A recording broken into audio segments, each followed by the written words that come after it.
Et nous finissons, c'est bien ça? Voilà, par Chinua Achebe. Ouais, voilà. On va finir par Chinua Achebe et ensuite on va laisser Camille. On aura une discussion avec Camille, pour Camille avec Mabro.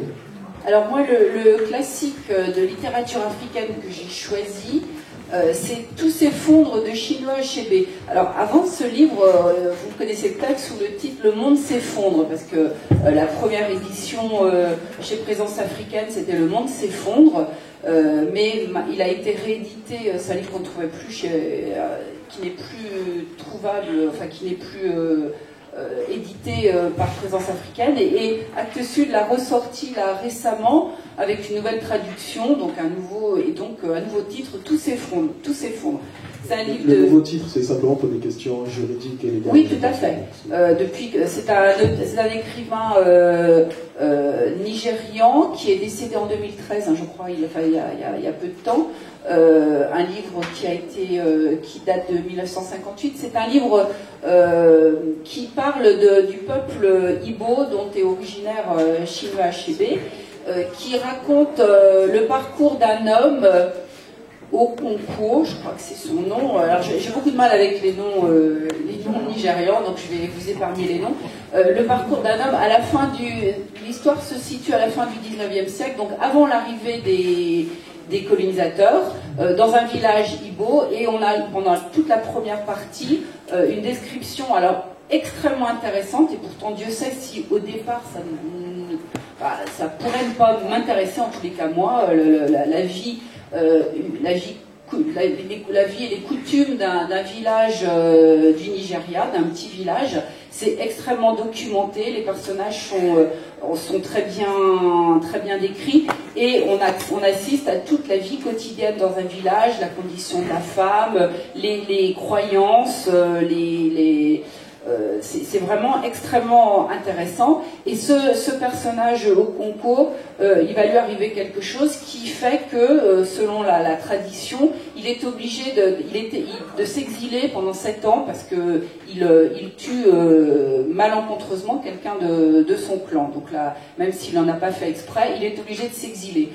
On assiste ensuite à sa vie, donc pendant son exil, et pendant le temps où il est exilé dans son village maternel, où il se reconstruit, parce que c'est quelqu'un de très travailleur, c'est quelqu'un de très fort, il se reconstruit.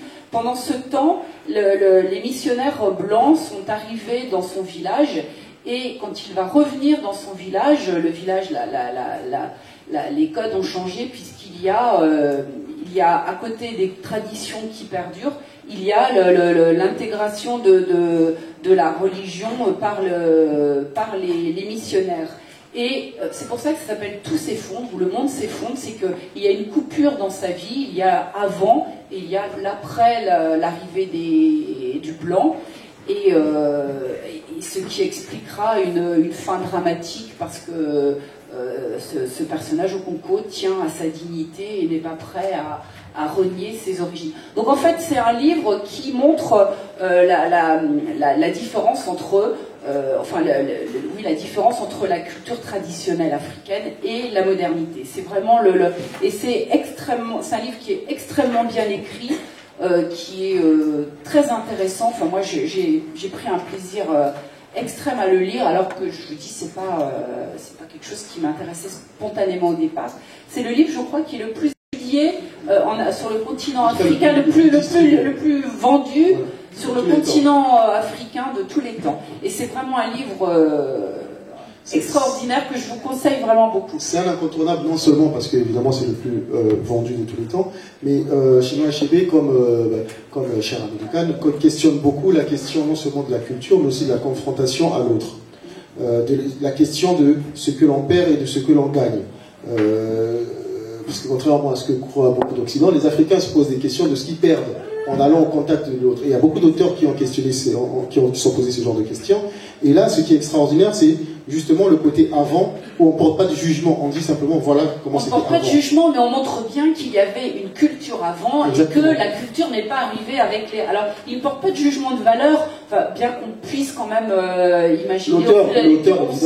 on sait ce qu'ils pensent, mais en tous les cas, ça nous montre qu'effectivement, il y avait, alors avec tous ces défauts qu'on peut, tous les défauts qu'on peut imaginer, une culture avant qui valait ce qu'elle valait, qui se tenait, qui était structurée, une structure familiale, une structure dans le village, tout était structuré et que les Blancs n'ont pas apporté que des bonnes choses. Et c'est en cela que le monde s'est effondré pour ce personnage. Sachant que grâce à mon grand frère Samicha, qui est un auteur togolais énorme, j'ai appris que c'était aussi quelque part une réponse à Joseph Conrad, qui écrivait qu'en gros que l'Afrique c'était le noir comment ça s'appelle les ténèbres.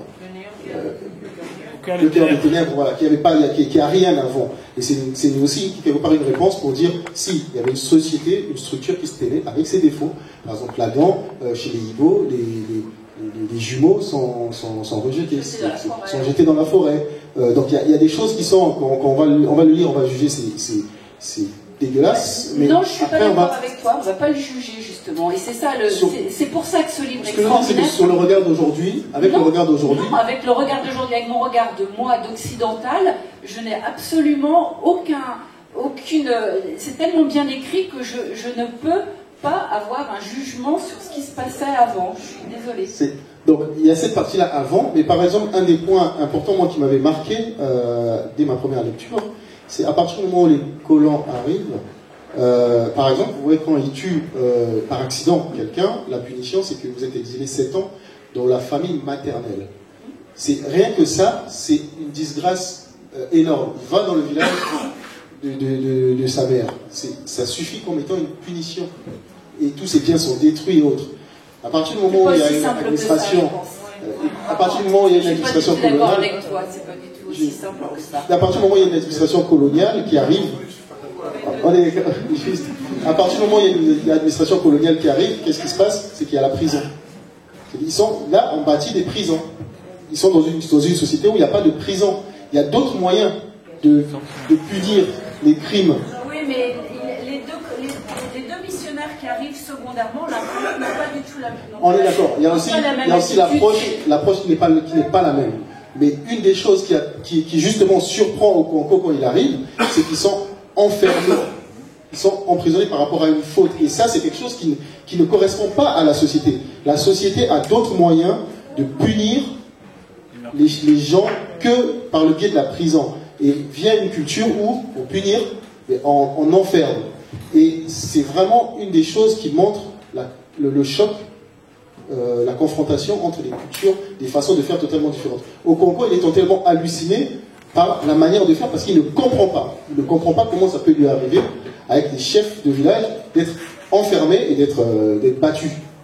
Donc, ce qui est intéressant, on peut le mettre d'accord, ce qui est lié avec le palabre, sur l'interprétation des choses, mais ce qui est intéressant dans ce livre, c'est vraiment de voir ce choc-là, il y a un moment qui bascule vers autre chose. Et puis des gens qui n'arrivent pas à l'assumer, évidemment. Il y a des gens qui n'arrivent pas à faire le passage-là. Il y a des gens qui s'en sortent très bien de ce changement de culture. Des gens qui s'accommodent très bien du fait qu'il y a la religion catholique qui vient et qui balaie les cultures ancestrales. Donc, c'est un livre d'une énorme richesse. Nous, c'est simple, on l'a dû le chroniquer 3 fois, je crois, à chaque fois sur des volets différents, chocs culturels.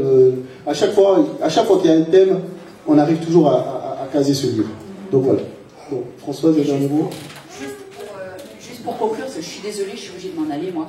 Ce livre aussi est aussi une référence pour tous les auteurs nigérians qui sont... enfin, moi, j'aime beaucoup la littérature nigérienne parce qu'il y a une flopée d'auteurs... et c'est vrai qu'il se réfère beaucoup à Chinua Achebe parce que vraiment, c'est de la même façon que on parlait d'Haïti tout à l'heure avec Jacques Roumain, c'est vraiment la référence. Donc voilà. Donc, le monde, tout s'effondre, ou Things Fall Apart, dans la version anglaise.